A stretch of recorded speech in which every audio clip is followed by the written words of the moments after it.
tá? Era a maneira didática, não chegou ainda? Ela mandou pro endereço errado. Lá pro Fiorelli. Nossa. Como você está mandando o carregador e a extensão? Muita coisa na Bíblia, irmãos, diz respeito a isso. Deus ensina de uma maneira didática e assim, se desobedecer é pecado. Então não é fazer o ato em si que era um pecado, mas desobedecer uma ordem de Deus do não faça, que era um pecado, tá? Então assim, ó, plantar, arar a terra no 7º ano não era um pecado. A gente está vendo que é uma questão da terra, ela precisa descansar de fato. Mas Deus não ia ficar, imagina o tempo, irmãos, para você ensinar 3 milhões de pessoas isso no deserto. Então havia outras coisas mais urgentes para serem tratadas. Não é que Deus não tem tempo, é que tem coisas mais urgentes. Então o pecado se dava em desobedecer a ordem. Da mesma forma, a Bíblia dava algumas diretrizes, né, para algumas questões sociais. Por que não podiam comer o porco e outros animais, que tem uma lista lá em Números capítulo 19. O povo está no deserto, não tem água, não tem conhecimento para preparar os alimentos, igual a irmã Evelyn, né, que conhece todos os alimentos. O povo ia só matar o porquinho lá e para baixo, irmão. Quantas doenças eles não teriam? Então Deus chegou e falou assim, eu não como porco. Por quê? Mas não reclama, não com porco. Tá? Igual você com seu filho. Você vai ficar explicando tudo? Tem coisa para Davi, acabou. Mesma coisa Deus no Antigo Testamento, tá? Então, o que Israel fez? Mesmo Deus, no 6º ano, mandando triplicar da porção, Israel, após a morte de Salomão, tá?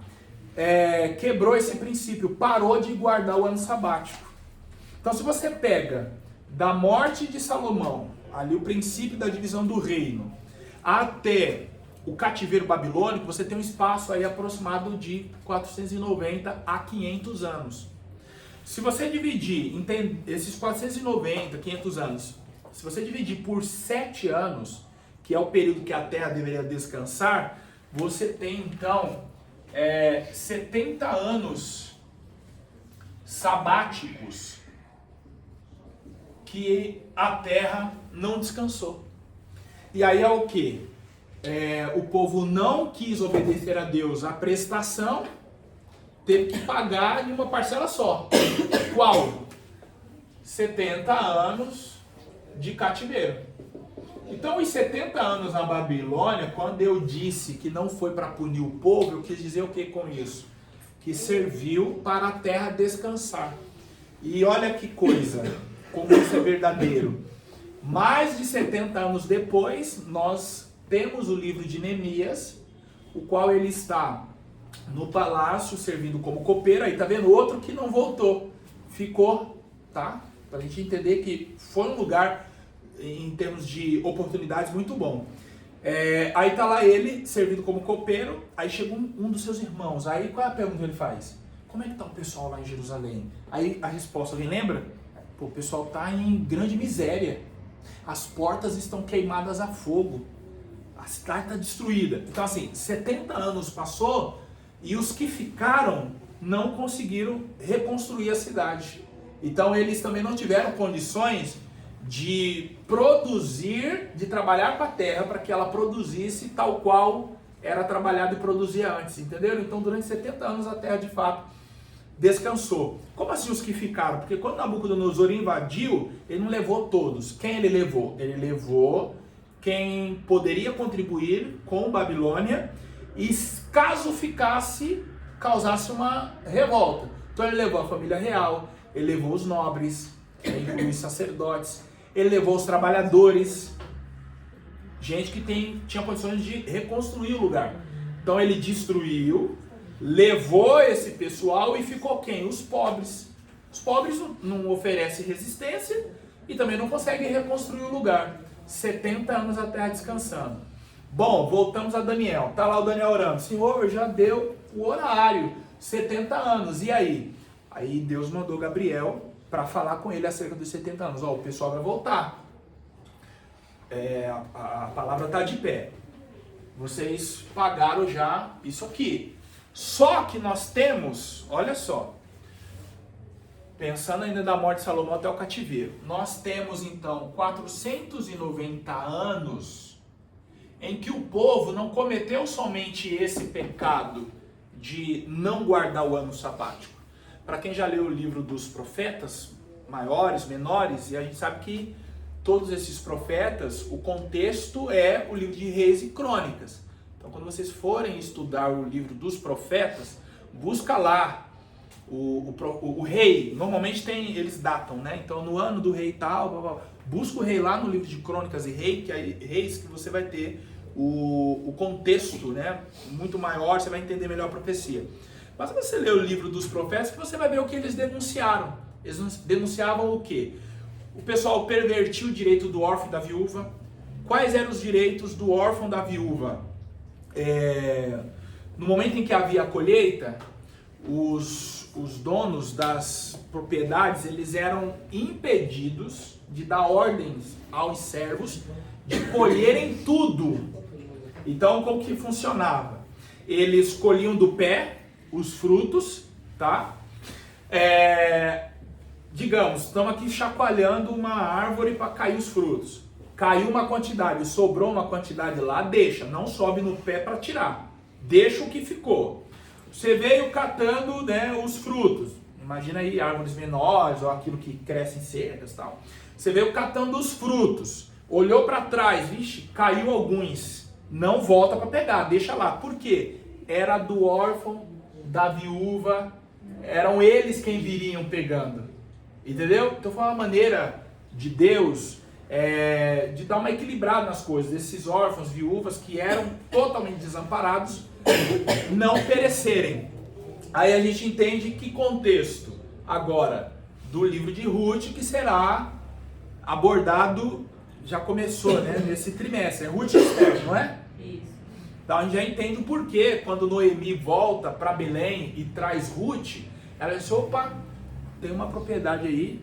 Na verdade, se vocês lerem com cuidado, Noemi é quem articula tudo para ela casar com Boaz, né? Ela olha a Ruth certamente bonitona, né? Viúva jovem. Ele é parente resgatador, mas na verdade antes dele ainda tinha um, né? Tinha um na frente. Então estavam ali certamente pedindo a Deus para esse não querer. Então a lei obrigava, mas dava direito ao parente não querer. Aí a responsabilidade passava para o próximo e assim ia. Porém eu descobri um negócio muito engraçado, que certamente aconteceu com esse que não quis se casar com Ruth, e aí ficou para Boaz, que era o quê? Ele tinha que ir diante dos magistrados, né, diante dos juízes e falar, olha, eu não quero cumprir o meu direito, que era o direito do levirato, eu não quero me casar com a viúva. E por que ele tanto poderia se interessar como poderia recusar? Ele poderia se interessar porque todas as terras do falecido passariam para ele, mas ele também poderia recusar porque se o falecido morreu e não deixou filhos, o primeiro que nascesse não era dele, era do falecido. Que a ideia da lei do levirato não era só proteger a herança, para a herança não se perder, era dar continuidade ao nome de quem morreu e não teve um filho para dar o nome, para dar continuidade no seu nome. Então ele deve, por alguma vaidade, poderia então, eu não quero casar com ela. Eu desejo um primogênito, o meu primogênito vai ser de outro, tá? Ele tinha que falar isso diante dos juízes. Ao terminar, o que a viúva tinha que fazer? Retirar a sandália e bater no rosto dele com a sandália. Olha, tipo assim, né? Eu não vou ficar humilhada desse jeito, né? Você também vai passar por humilhação. Ela batia na cara dele. Tinha um outro ato, mas para mim não falar errado aqui, eu não vou citar, porque eu não me lembro, mas um era esse, bater na face. Então alguém apanhou lá em Ruth, né? Não é citar, mas alguém apanhou. Noemi articulou tudo, né? Então, poxa, o que ela fez assim que voltaram? Vai para a propriedade do Boaz. Então poderia ir para tantas outras, porque todos tinham que cumprir as mesmas regras, né? Vai para a propriedade do Boaz.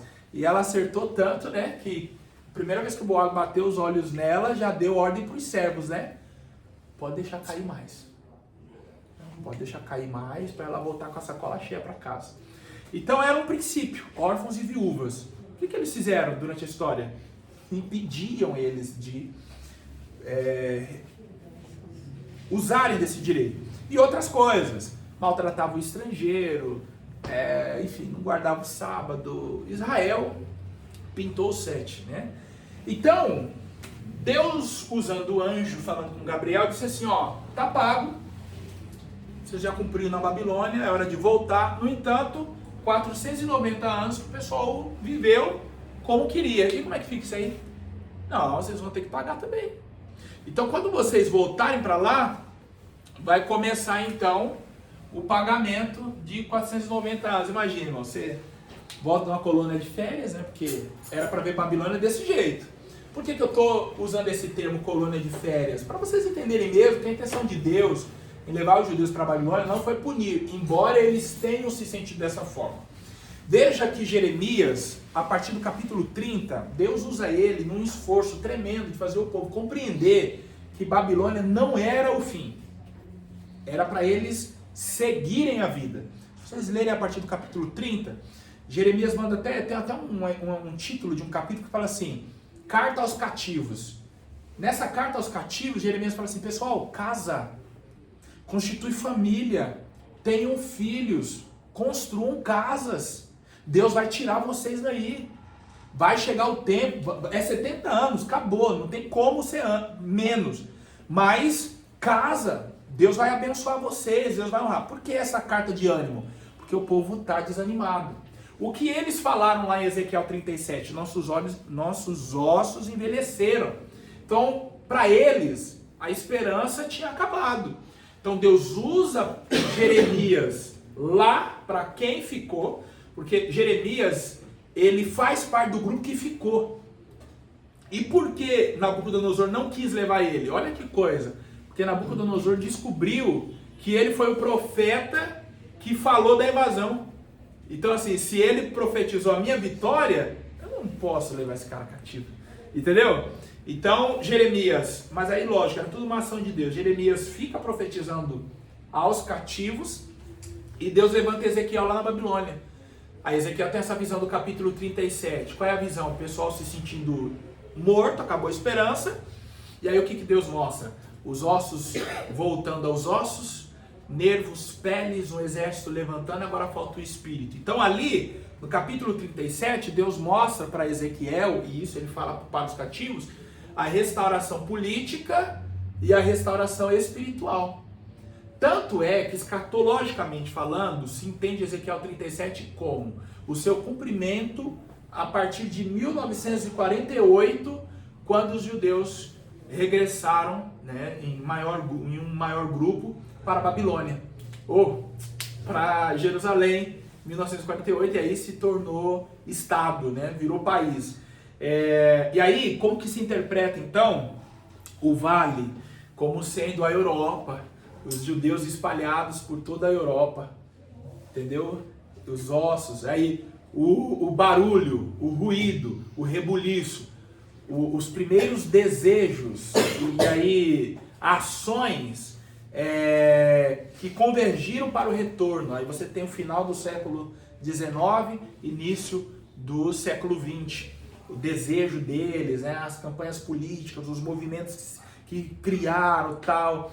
Eles não voltaram de uma vez em 1948, eles voltaram em algumas ondas, né? Então as guerras com os palestinos já começaram desde então. Aí tem o apoio da Inglaterra, principalmente. Então, os tendões que nascem na profecia, alguns interpretam como sendo as alianças políticas que Israel fez, que tendão é ligamento, né?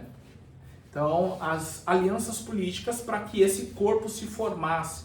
E aí a pele que protege esse corpo como sendo o exército que Israel formou logo de início, porque assinou o termo para Israel se tornar Estado hoje, no outro dia já começou uma guerra. E desde então não parou mais, né? Israel vive em conflito aí constante. Então, muitos entendem a profecia de Ezequiel se cumprindo a partir de 1948. Entre outras, né, quando Jesus fala sobre os campos já estarem brancos, enfim, dos sinais que o Senhor fala, como tendo Israel como essa lâmpada, para até mesmo nós ficarmos atentos ao que acontece lá, como indicação do arrebatamento da igreja. Então se falou muito sobre, após 1948, Jesus voltar dentro de 70 anos. Já passamos dos 70 anos. Mas ainda é muito forte a ideia de que os judeus lá se preparam como crianças, jovens que estudam o livro de Levíticos, como que eles acreditando na reconstrução do terceiro templo, para quando ele for posto de pé, já ter uma ordem levítica para trabalhar lá dentro, entendeu? Então a gente ouve muito sobre isso. Mas enfim, vamos então mergulhar aí no capítulo 9. Alguém lê para mim o versículo 24, só para mim saber se é ele ou teremos que voltar um pouco. Pode ler? Pode. 70 semanas estão determinadas Isso. sobre o teu povo e sobre a tua santa cidade, para cessar as transgressões, para dar fim aos pecados, para expiar a iniquidade, fazer a justiça eterna, selar a visão e a profecia, para ungir o Santíssimo. Então vamos lá, olha só. A gente já volta à leitura, já vou adiantar algumas coisas, conforme a gente for lendo eu vou apontando para vocês que é sobre o que eu já falei. Então, nós entendemos aqui que os 490 anos sem guardar o ano sabático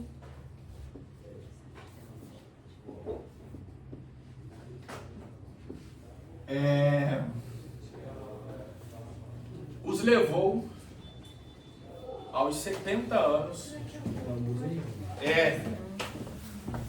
de cativeiro.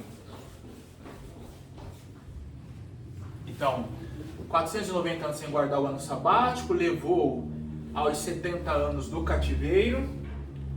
Então isso aqui já foi resolvido com o cativeiro babilônico. No entanto, eles estão devendo 490 anos de uma vida irregular que eles precisam agora se ajustar com Deus. Aí esse versículo que o Éder está lendo revela o quê? 70 semanas estão determinadas, 70 semanas sobre o povo e sobre a cidade.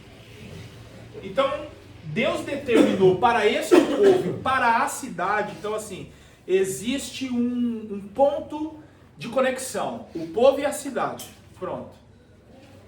Ambos terão que passar por um processo que o anjo chama de 70 semanas. Essas 70 semanas não são semanas de dias. Se fosse semanas de dias como as nossas, daria 490 dias, correto? 70 vezes 7, 490 dias. Só que o anjo não fala de semanas de dias, ele fala de semanas de anos. Então cada semana de ano daria 7 anos. Tá dando para entender? Me perdi, não vou negar. Se perdeu aonde? Vai. Umas semanas de ano seria tipo. Tá, vamos lá. 56? 70 vezes 7 não dá 40. 7 vezes 7 não dá 49? Pronto. Então, Ah, tá. 70 vezes 7, 490. Tá? Pegou o raciocínio? Então, o Gabriel falou assim, ó, 70 semanas estão determinadas sobre o povo e a cidade. Que cidade que é essa? Jerusalém, né? Que povo é esse? Os judeus. Quando vocês perceberem um ponto de interrogação na minha fala, vocês respondem, tá? Fica acanhado não. Então vamos lá. Que cidade é essa? Jerusalém. Que povo é esse? Judeus. Muito bem. Não são semanas de dias, são semanas de anos. Então o anjo está falando de 490 anos. qual é o objetivo desses 490 anos, porque Deus não faz nada sem propósito. A gente já vai descobrir, ele vai ler de novo o versículo com calma, e eu vou colocando aqui, né, objetivo 1, vamos pôr o objetivo 2, o objetivo 3, tá? E se tiver mais a gente coloca. Para a gente poder entender o porquê Deus determinou 70 semanas sobre o povo e 70 semanas sobre a cidade. 490 anos que Deus determinou, por quê? A gente já sabe de antemão que é 490 anos por causa disso daqui, ó. Que eles ficaram sem, ou melhor, por causa disso não. Porque eles ficaram 490 anos de maneira irregular na terra. Ok? Pecando à torta direita. Adultério, assassinato, gente, vocês precisam ler. Primeiro, antes de indicar outro capítulo, deixa eu saber aqui se vocês leram os capítulos que eu indiquei na semana passada, eu nem lembro qual foi. Acho que o 9. Zacarias 13 e 14. Quem leu? Eu quero saber quem foi que leu. Vamos lá. Zacarias 13 e 14. Aí, tá vendo? Aí eu indico outro aqui, não lê. Você acha que vale a pena ficar indicando e o povo não lê? Vamos lá. Vocês precisam ler o capítulo 7 de Jeremias. Gente, fala, irmão. Essa soma dos 490 anos, durante esse período, eu posso contar também a quantidade de cada império que reinou durante essa... Não, porque você está se referindo aos medos e os persas, aos gregos, aos romanos? Isso. Não, porque eles vieram depois dessa profecia. Ah, tá, entendi. Tá? Mas tem gente que entende as 70 semanas se cumprindo também dentro desse período, tá? Também entende dentro desse período. Então já seria algo que se cumpriu já, acabou. Tá? Mas aí, o que a gente precisa entender? Nós estamos seguindo uma linha futurista, entendendo ainda que tem muito do Apocalipse para se cumprir. E aí, como ele dialoga com outras partes da Bíblia, vamos entender. Então, o que você não entendeu?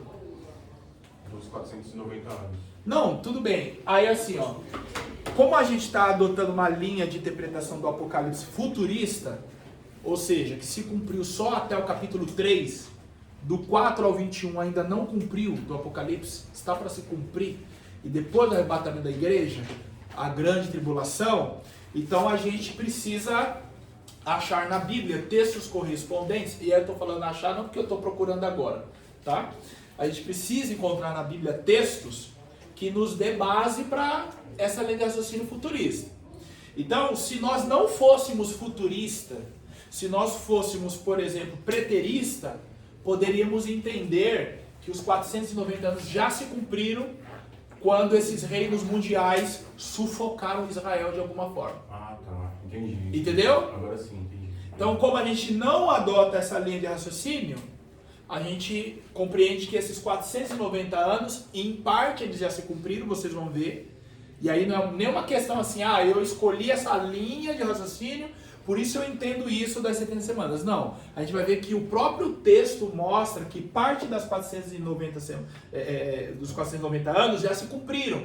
Falta exatamente 7 anos. Por isso da grande tribulação. Entendeu? Eu falei pra vocês... Falta 7 anos para terminar esses 490. Isso, meu querido. Isso mesmo. Aí, ó. Ele já merecia... Merece um 10. palmas, pelo menos. Não dá pra bater palmas pro irmão? Eu falo sério. Então vamos lá. Ó, eu fico muito feliz. Vocês estão acompanhando. Porque no caso, então, eles estão quase entrando na grande tribulação. Aí vamos lá. Se acalma, Então, quem não aceitou Jesus já começa a aceitar já, né? Só tem 7 anos. Então vamos lá. Vamos recapitular, hein? 490 anos sem guardar o ano sabático, 70 anos de cativeiro, só que não é só 490 anos sem guardar o ano sabático, é 490 anos andando de qualquer jeito, violando diversas leis, tá? Pecando à torta e à direita. Aí eu citei Jeremias 7, vocês precisariam ler Jeremias 7. Lembra quando Jesus falou bem assim, que dizem os homens ser o filho do homem? O que Jesus está querendo saber? O que estão falando de mim? Como me veem? Como me interpretam minhas ações? Aí o que eles dizem? Ah, estão dizendo aí que você é Elias. Estão dizendo aí que você é Jeremias. Aí eu achei o ponto de conexão que faz com que o povo pense que Jesus era Jeremias. No capítulo 7 de Jeremias, o profeta chega na porta do templo. Olha a ousadia. Por isso que já desde o princípio Deus falou assim, ó, ninguém vai te ouvir, cara. Você vai sofrer, irmão. Porque Deus pegou alguém de coragem. Jeremias chegou na porta do templo e começou, irmão, a rasgar pano à torta direita. Um dos nomes mais tranquilos que Jeremias chamou o povo de ladrão. Olha o que ele falou. Vocês têm feito a casa, aí ele aponta para o templo. Vocês têm feito a casa de Deus de covil de ladrões. Ou seja, ele chamou sacerdote, levita e quem ia frequentar os espaços do templo de bandido, irmão. De assassino. E vocês não estão se escondendo em casa, vocês vão se esconder no templo. É uma ousadia isso aí. Então foi ele quem chamou o espaço do templo de covil de ladrões. Aí ele começa. Vocês assassinam, vocês matam, vocês estão praticando assassinato, adultério. Irmão, capítulo 7 é um esculacho. É um negócio assim, terrível, sabe? Aí Jesus chega lá no capítulo 2 de João, faz a purificação do templo e ele diz também que estavam fazendo a casa do Senhor de covil de ladrões. Pô, peraí, não, esse homem aí é Jeremias? Entendeu? Porque quem tinha feito isso foi Jeremias. Então a gente vê as denúncias e tal. Então, quais foram os objetivos desses 490 anos? Dessas 70 semanas? Lê para nós de novo aí, Moeda, no versículo 24. 70 semanas estão determinadas sobre o teu povo e sobre a tua santa cidade, para cessar a transgressão. Olha aí, primeiro liga aqui assim, ó. Ali, consegue? Eu já ligo aqui, ó. Aí você põe o carregador aí pra mim. O primeiro objetivo aí, por favor. O primeiro objetivo aí é cessar a transgressão, correto? Positivo. Então, ó, cessar. Vê se eu tô escrevendo certo aí. Tá? Tá, É com dois S. falta um S. Mais um S? Isso. César. Cessar A transgressão. a transgressão. Aí tem dois S também, correto? Correto. Ou é com cedilha? C cedilha. Cessar a transgressão, é o primeiro objetivo. Segue. Para dar fim aos pecados. Vamos lá. Dar fim aos pecados. Olha, aqui eu não sei se é a Bíblia que deve estar escrito errado, mas depois eu vou pedir para algum colega aqui confirmar. Vocês vão até rir, mas está escrito para espiar a iniquidade. É isso mesmo. Eu achava que era para expiar, ou seja, Ah, tá. vingar, entendeu? Mas por que espiar e não expirar? Já vou explicar. Espiar a iniquidade. É o quê? Quem vai falar? Fala aí.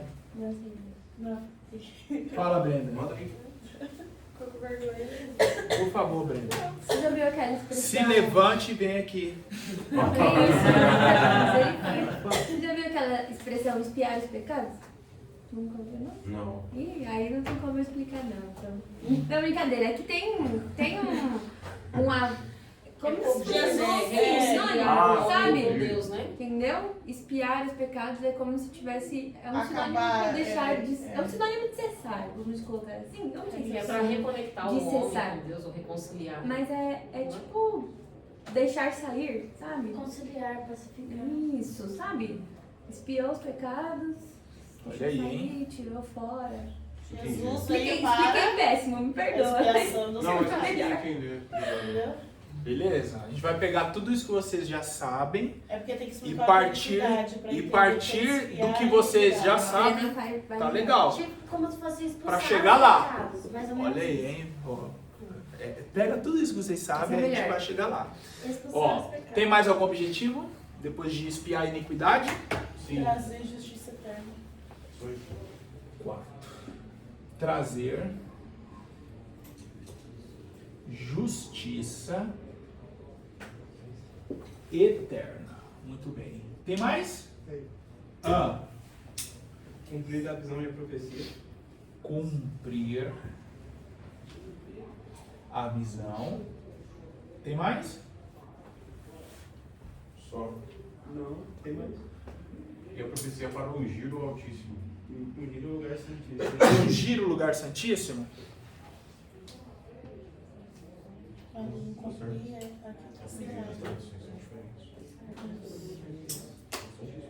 Então, ungir o lugar santo. Tem mais?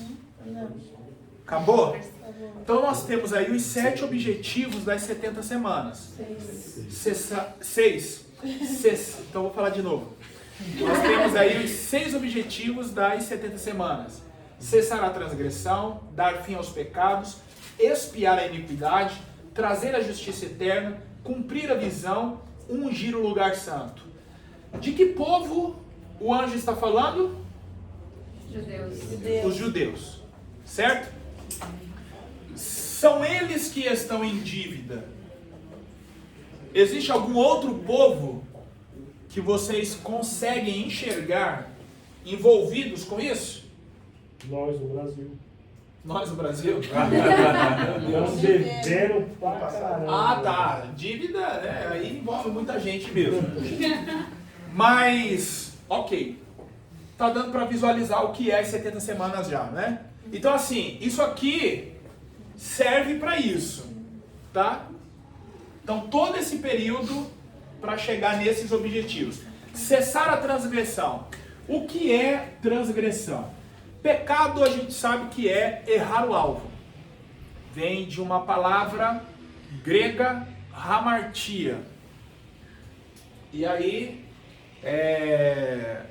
errar o alvo. Então, a ideia é mesmo de alguém que está atirando uma flecha e erra, tá? Então, é você não atingir os objetivos. No caso, agradar a Deus, né? Honrar o Senhor. Então, todas as vezes que você não agrada a Deus ou honrar o Senhor, você está pecando, tá? O que é transgressão? A transgressão é também uma forma de pecado. Só que a transgressão se entende o quê? Alguém que sabia que não era para fazer e fez. Por quê? Quando a gente fala pecado, é algo mais abrangente. Você pode pecar sem ter consciência que está pecando, tá? Agora, a transgressão é específica, quando você tem a consciência. Aí eu gosto de dar o exemplo do estacionamento. Tem uma placa lá, proibido estacionar. Aí você faz o quê? Estaciona. Então, o agente de trânsito vai chegar sem dó. Toma multa. Por quê? Você sabe que não pode. Então você será punido. Agora, se não houvesse placa, ele poderia multar? Ele não poderia multar, não tem um aviso. Então você não sabe, certo? Então, isso quer dizer que quando os judeus pecaram dentro desse período, eles tinham consciência do que eles estavam fazendo. Então Deus não está cobrando nada que eles não tivessem a responsabilidade. Então cessar a transição, ou seja, quer dizer que depois desse período aqui, não haveria mais isso. Então eles tomariam tanta consciência dos pecados que eles não pecariam mais.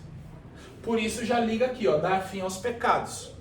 Então, acaba o que é específico e acaba o que é geral. Não peca. Depois disso aqui, ninguém peca mais nem consciente nem inconsciente. Acabou o pecado. Imagina. Né? Terceiro, expiar a iniquidade. O que é expiar? Eu falei que o que vocês disseram está certo. E a gente aproveitar esse conhecimento. Expiar significa cobrir. Cobrir. Tem algum pano aí, alguma coisa? Toalhinha? A sacola, melhor, né? Olha o que eu pedi, né? Toalhinha. Cheio de ranho. Cobrir. Imagina que você tá aqui, ó. Você é o pecador. Aí você pecou. O que a justiça divina exigia diante do pecado? A morte do infrator, a morte do pecador. A justiça divina exigia a morte. Lembra lá, Romanos 6:23. O salário do pecado é a morte. Vamos traduzir. A recompensa do pecado é a morte. O pagamento de quem peca é a morte. quem peca, a única coisa que tem daqui para frente é a morte. Pronto. Então a justiça divina exige isso. Ele tem que morrer. Ou tem que derramar sangue. Gente, deixa eu ver se dá tempo. Dá. Eu vou explicar para vocês o porquê matavam animais e porquê que a pessoa tinha que morrer. Quando eu descobri isso, eu falei, nossa, agora faz sentido. E aí você pega o pessoal que defende animais, aí você tá lendo aí a Bíblia, meu, matando ovelhinha, os pombos, os bois, isso aqui é horrível. A Bíblia tinha que ser rasgada. Por que isso? Vocês querem saber ou, Sim. ou não? Já começou. Vamos lá. Essa bomba dessa. É o seguinte, Bomba. Gênesis capítulo 15, Abraão estava meio jururu, e aí Deus, eu vou morrer, não tenho herdeiro, vou deixar para o meu servo que nasceu em casa. Aí Deus desceu. Falou assim, Abraão, vou te cumprir a promessa, vou dar essa terra para você. Aí Abraão vai e faz uma pergunta séria. Que garantias eu tenho de que vou receber a terra? Aí Deus falou assim, Abraão, pega os animais. Aí Abraão pegou os animais. Aí Deus falou assim, ó, mata os animais e divide eles no meio. Abraão matou e dividiu os animais no meio. Aí ele fez um corredor com os corpos dos animais. Então metade de um animal aqui, metade aqui, fez um corredor. Quando ele terminou de fazer o corredor, e isso assim, ele falou com Deus na madrugada, aí o dia amanheceu, né? Ele pega esses animais, mata, o dia passa, Abraão pega no sono. Ou melhor, antes dele pegar no sono, tem umas aves de rapina que começam a voar sobre os corpos. E aí Abraão passa o dia enxotando. Né? Eu tenho certeza que Abraão já, quando Deus falou assim, divide e faz a fileira, Abraão já entendeu o que era. Por isso que ele não deixa as aves devorar os corpos, né? Aí Abraão passa o dia enxotando ave. Aí ele cansa e dorme. Quando ele pega no sono, Deus dá uma visão para ele. Uma tocha de fogo passa entre os animais. Na hora que a tocha de fogo passa, aí Deus começa a descortinar as promessas, né? Confirmar e tal. Gênesis capítulo 15, aí depois leiam em casa, hein? Esse é o sacrifício? Sacrifício de animais. Não, ali não foi um sacrifício, vai vendo. Aí por que isso aconteceu? Na época, como que os homens fechavam um contrato? Eles matavam animais, dividiam os corpos, faziam um corredor. Então está a Esther e eu num contrato. Eu vendi algo, ou ela emprestou dinheiro e tal, a gente faz um contrato. Aí a gente mata animais, faz o corredor. Aí eu passo no meio do corredor. A Esther vem atrás, passa também. O que esse ato queria dizer? Ambos estavam evocando uma maldição sobre si. Se qualquer uma das duas partes quebrar o contrato, o que aconteceu com os animais vai acontecer com quem quebrar. Ele vai ser espedaçado, ser morto, espedaçado, ou seja, vai ter derramamento de sangue. Entendeu como era? Então, assim, palavra no Antigo Testamento era um negócio inviolável. Por isso que bastava duas pessoas para confirmar o negócio. Porque assim, você acordar meio xarope das ideias, você vou inventar um monte de mentira aí sobre as pessoas. Isso podia acontecer com todo mundo. Agora, para você convencer uma segunda pessoa da sua loucura para ir lá diante do juiz e falar assim, não, fulano fez isso, fez aquilo, aí você tem que dar muita sorte de achar um doido igual a você. Então por isso que bastava dois para confirmar alguma coisa, deu para vocês entenderem? Porque um podia estar mentindo, mas dois, porque a testemunha falsa ia morrer. Então como era muito séria essa questão da palavra, dois bastavam. Então eles faziam um contrato e evocavam essa maldição. Deus, olha a pergunta do Abraão, que garantias eu terei de que receberei a terra? Deus falou, pega os animais. Quer garantia? Pega os animais. Se fosse hoje, Deus ia falar assim, vamos ali no cartório. A gente vai assinar uns documentos. Quer garantia? Mata os animais. Aí Abraão já entendeu tudo, né? Dividiu, as aves de rapinas querem roubar, vai nada, irmão. Aí quando de repente ele dorme, a tocha de fogo passa. Ou seja, Deus nem pediu para Abraão passar, irmão. E aí? Quer garantia? Eu vou. Entenderam? Aí vamos voltar. Isso é Gênesis 15. Vamos voltar lá em Gênesis 3. Quando o homem pecou, o que Deus fez para lhe providenciar vestes permanentes, porque ele tinha feito roupas com folhas de figueira? Deus matou um animal. Deu para vocês entenderem? Então ali Deus fez uma aliança com o homem. Tá? Então Deus fez uma promessa, vai nascer um menino, vai pisar a cabeça da serpente, termina tudo, ela mata o animal. Deus fez uma aliança com o homem. O que o homem fez com essa aliança que Deus fez com ele? O homem quebrou. Se o homem quebrou a aliança, o que tem que acontecer com o homem? Morrer. O homem tem que morrer. Como que o homem tem que morrer? Despedaçado. Tem que ter sangue. E aí Deus, que anda nos corredores do tempo, pega um hábito da época, porque sacrificar animais não é algo inventado por judeus. Muitos cultos da época faziam isso. É por isso que Levítico está para estabelecer a ordem de como deveria ser o culto, totalmente diferente dos padrões da época.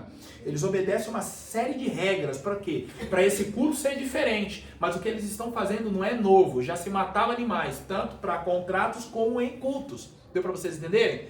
Deus está se comunicando na história na linguagem do homem. Certo? Se Deus descer aqui agora, usar alguém para falar conosco, ele vai falar numa linguagem que a gente não entende? Olha a dificuldade do João para descrever o Apocalipse. A linguagem que ele usa é semelhante, é como, parece. Por que ele não diz que é? Porque está distante da realidade até mesmo dele. Então Deus fala conosco dentro daquilo que nós compreendemos. E o que não compreendemos, a gente compreende. Rapaz, é por isso que Deus falou isso, Deus falou aquilo. Mas Deus fala numa linguagem humana. O que são as parábolas? É uma maneira humana de Deus comunicar uma verdade. Ele não usava elementos do dia a dia, eu falei para vocês. Então é a mesma coisa. Deus chamou Abraão para esse tipo de contrato. Deus fez uma aliança com Adão matando o animal, porque era dessa forma que a humanidade iria entender. O homem quebrou a aliança com Deus. O que tem que acontecer com o homem? Ele tem que morrer. Ponto. Aí Deus vai instituir a lei. Por mais cruel que ela fosse mandando matar, porque a pessoa pecou, ela providenciava um substituto. E qual era o substituto? O cordeiro. Levítico capítulo 1, a partir do versículo 1, diz que o pecador ou o ofertante, ao levar o animal, deveria estender a mão direita sobre a cabeça do animal. O que era isso? Uma transferência de culpa. Olha que tremendo isso. Então, no momento em que o pecador infringiu e a justiça divina exige a morte dele, o cordeiro entrava como um substituto, porque era o cordeiro, era o corpo do cordeiro que era desfeito, era o sangue do cordeiro ou do boi, tá? Ou das rolas e dos pombinhos, porque quem não tinha poder aquisitivo levava rolas ou pombinhos. Era o sangue do animal que era derramado em todo o altar. Não era assim, corta aqui o pescoço e o sangue, não. Derrama o sangue em cima do altar, na base do altar, tinha que cobrir o altar de sangue. Esse era o ato da expiação. Então, expiar significa cobrir. Então vamos imaginar, na justiça divina, Deus exige a morte do pecador. Deus olha para Anne, exige a morte dela. Só que na hora que Deus olha para ela, vê sangue. Deus não vê mais ela. Deus está vendo o quê? Sangue. Qual é a mensagem que aqui passa?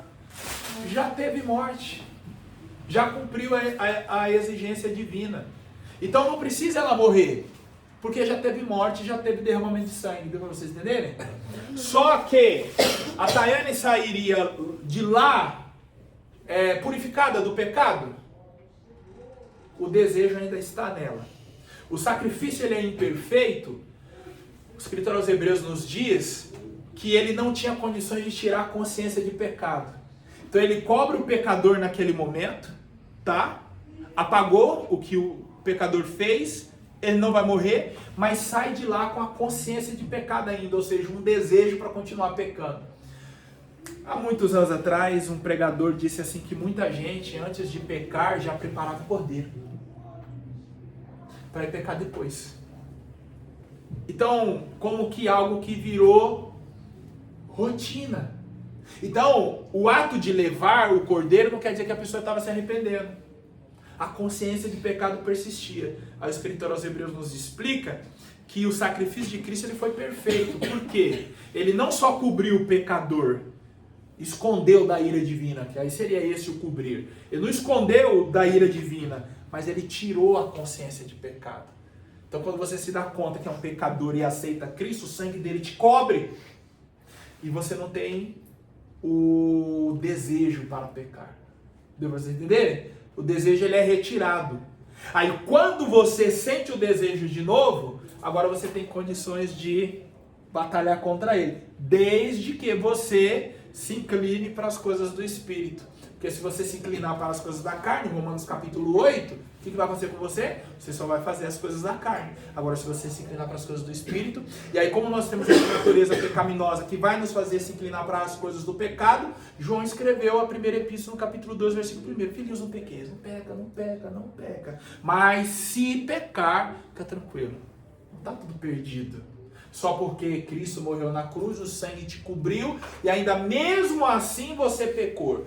Se pecar, temos um advogado. Mas aí tem uma advertência, hein? O sangue de Jesus está disponível para mim, então, já que eu tenho um advogado, eu peco e o advogado está lá. Não, tem uma advertência. Hebreus capítulo 10. Aí é um texto que arrepia quando lê. Se pecarmos voluntariamente, já não nos resta mais sacrifícios, senão uma ardente expectação ou expectativa de juízo e ardor de fogo. O que isso quer dizer? O sangue de Jesus foi derramado, ele é suficiente, não precisa mais sacrifícios, porque ele te cobriu da ira divina e arrancou o desejo do pecado. Aí voluntariamente, é eu que quero, o pecado está lá quietinho no canto dele e eu estou aqui indo na direção dele. Sou eu que quero, ou seja, eu não fui tentado. Eu não lutei contra, eu não fiz de tudo para não, sou eu que estou indo na direção, é voluntário, porque não resta mais sacrifícios, ou seja, não tem mais o que ser feito, a pessoa ela vai perder a sua salvação.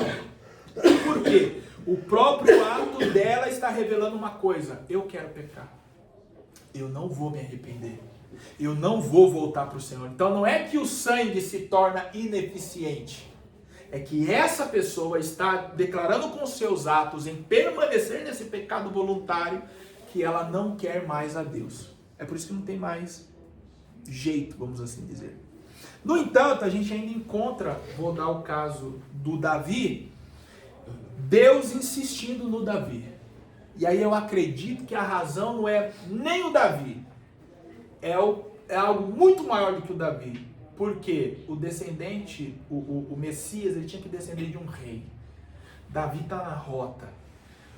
Davi peca voluntariamente, esconde o pecado como uma mensagem.